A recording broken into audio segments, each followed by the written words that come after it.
Welcome back. I appreciate your time and spending this brief moment with me, and we are going to try to figure something out and maybe learn something. I just kind of brushed up on my skills and I've been doing it for years and never really paid attention to it. So going back to the haul we had on this, by the way, we listed this for $29.98. We're going to do shipping on it. So we're going to charge anywhere between $7 to $15, depending on where it's going here within the United States. So I need to stay within that in order to make my money.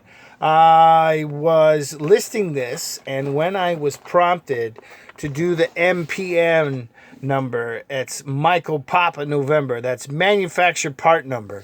And what that is a number that the manufacturer uses to identify this product. Now, that number tells the manufacturer that it is an Assassin's Creed Collector's Edition Fortress Attack. It's got 314, it tells them all that information. Kind of like when we scan the barcode down here, the UPC, the Universal Product Number code. It tells them the exact information they need to know as we find the listings in Amazon, or as we'll see sold listings within eBay or current listings within eBay. So the MPN is used in that fashion at their end, and then we put it in eBay for tracking purposes or for trying to populate other information on the product. So the more information we can put in, the more than likely the chances are we'll sell the product is a higher, I guess you say a higher count of availability for the product to be sold. If that makes any sense. It doesn't make any sense to me, but going and touching back up on the MPN. The NPN number is right here. It's like DBJ something or another, very small. DBJ04. Not to be confused with this. I mean, you could use that.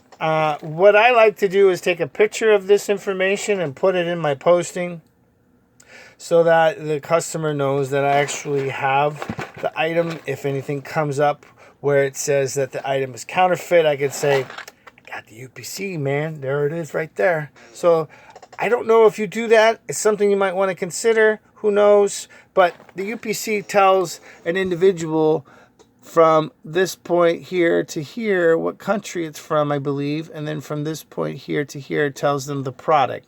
These two numbers here, this one here and then this one, basically tells the computer when it scans these bars that there's no more information on either side of the barcode itself. And then here is your MPN number. It's usually typically sitting on top of the barcode. And I would willing to bet that that's the information we're going to need to put that in the system. Now, another way that the MPN is brought into a product is it's put right on the front of the product. As you can see that information here, this product is made in Mexico. It's sold in Costco. We bought it at a Goodwill for $2.99.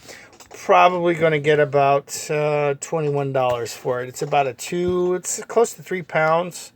I will just put this in a poly bag and maybe wrap it a little bit with some bubbler, and I will ship that out for about $8. Here's the MPN here and the UPC in that same category. So if you're having troubles trying to locate it, some items don't have that same format. Now in books, we're going to jump into the ISBN number, the International ISBN. What's the S? International something book number. I can't believe I don't know this. I've been selling books for, I don't know, like 47 years. So, ISBN, let's see, ISBN. My chair is very squeaky right now.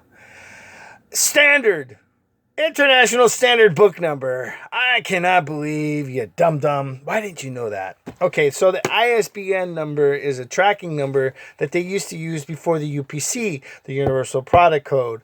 And that was a way that we used to post on half.com, which was kind of like a stepsister to eBay back in the day. And if you were to sell books, you were to sell textbooks or any sort of media, how-to or whatever, DIYs. This was back in the day now, okay? So I'm not dating myself too far, but that's how I got started. I got hooked on books, textbooks. I would go to the thrift stores, garage sales. I would try to swoop up as many textbooks as I could, college textbooks. You buy them for $1, and you're selling them for like $50, $60. It's still being done today, but with the way things are changing with the publishers, they're thinking, hey, you got to counterfeit. I guess you're producing books in your basement now or something, but you really got to be careful with textbooks. You got to be careful with anything. I made a comment just recently on a follower that I follow on, or a YouTuber that I follow on YouTube. And he was saying something about products and this, that, and the other selling on platforms. And I said, yeah, it's going to get to the point where we're just going to have to sell rocks and sticks, and we're going back in time. And, you can't counterfeit that. It is what it is.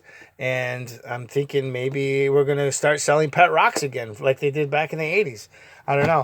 Going back to the ISBN. ISBN number is here. Okay.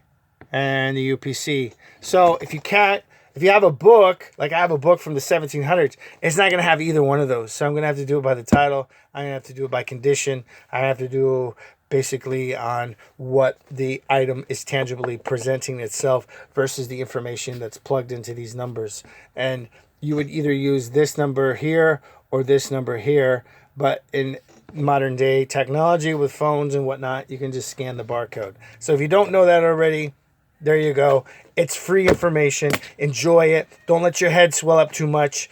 But I honestly wanted to do this video because I really didn't know, obviously, what ISBN was. I didn't know. I couldn't remember the S. That's what happens, man, when you get so complacent and set that you lose that itty bitty tad bit of information. So I only knew 75%. But I did not know, honestly, I did not know what MPN was. I guessed that it was like manufacturer something, network, or I don't know, number. Well, it makes sense. It's a number. So there you go. Hopefully that broadens your knowledge base, and now you can go outside into the world and take it upon yourself and claim, ooh, that was a little violent there, Lobster. What's your problem? I don't know, but I've been doing it for like 4 to 7 years. I don't know why I say that. So thanks. Thanks. And I will see you guys next time round, and keep the hustle on, and give me a thumbs up. And if you haven't subscribed yet, consider